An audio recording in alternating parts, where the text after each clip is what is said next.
जय भीम, जय शिवराय। आज महाराष्ट्राची जर परिस्थिती पाहिली तर प्रत्येक ठिकाणी नामकरण हा चाललेला आहे। जर औरंगाबादचं नाव विस्तार होऊ शकतं, जर अयोध्याचं अयोध्याधाम होऊ शकतं, तर दादरचं चैत्यभूमी स्थानक का होऊ शकत नाही?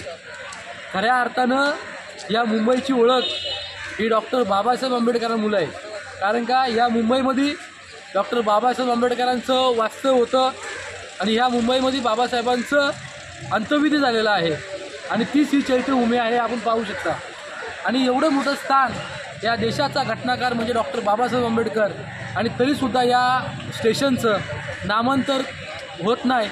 अजून किती वर्षे आमच्या लढ्याची तुम्ही वाट पाहणार? वारंवार या विषयावर आम्ही प्रशासनावर बरोबर निवेदनं दिलेली आहेत। बरेच वर्ष झाले आम्ही आंदोलनं केलेली आहेत, परंतु प्रशासन आंबेडकरी चळवळीला कुठलंही ग्राह्य धरलं जात नाही।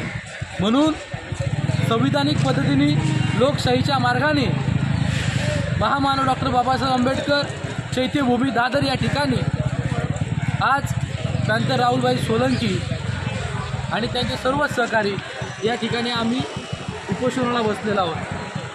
उपोषण करण्याचं कारण म्हणजे कुठल्याही प्रकारचा वैयक्तिक हेतू इथं न बाळगता इथं सर्वांचीच आपली असणारी अस्मिता म्हणजेच चैत्यभूमी, आणि चैत्यभूमीचं कुठेतरी दादर स्टेशनला नाव झालं पाहिजे चैत्यभूमी स्थानक म्हणून, हीच आमची एक मागणी आहे।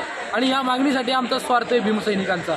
म्हणून पॅन्थरच्या वतीने या ठिकाणी आंदोलन चालू केलेलं आहे, उपोषण चालू केलेलं आहे। प्रशासनाने याची दखल घ्यावी। इथल्या जे कोण पॉलिटिकल लेवलची लोक आहेत त्यांनी याच्यामध्ये हस्तक्षेप करून लवकरात लवकर कागदोपत्री येणाऱ्या दिवसामध्ये दादर स्थानकाला चैत्यभूमी स्थानक नाव देण्यात यावं, ही आमची जाहीर आपल्या प्रशासनाला मागणी आहे। या मीडियाच्या मार्फत, चॅनलच्या मार्फत हे सांगू इच्छितो की आमचा अंत पाहू नका। कालपासून एक पाण्याचा घोट न घेताना, कुठल्याही प्रकारचं अन्न वगैरे न खाताना आम्ही या ठिकाणी उपोषणाला बसलेलो आहोत। याची दखल सरकारने घेतली पाहिजे, अन्यथा आम्ही हे उपोषण कायमस्वरूपी चालू ठेवू। आमच्या जीवाला बरं वाईट जरी झालं तरी आम्ही शेवटपर्यंत डॉक्टर बाबासाहेब आंबेडकरांच्या नावासाठी या ठिकाणी जगू। जय भीम।